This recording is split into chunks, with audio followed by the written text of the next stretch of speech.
to the my first thoughts। तो अभी हम लोग हैं मेरे दीदी के घर। तो अभी हम लोग यहाँ पर देखिए इतनी अच्छी जगह में है। कैमरामैन दिखाओ। तो देख सकते हैं आप लोग यहाँ पर बगल बगल पेड़ पौधे हैं और ये हमारे सामने मंदिर है। हम उसको अभी तुरंत दिखाते हैं।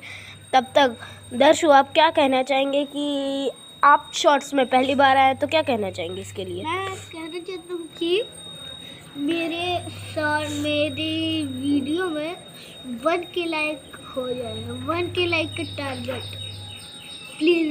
मेरा न्यू चैनल बना है तो जल्दी से ग्रो करने के लिए, सपोर्ट देने के लिए, इसी सपोर्ट देने के लिए 1K लाइक चाहिए मुझे। बस में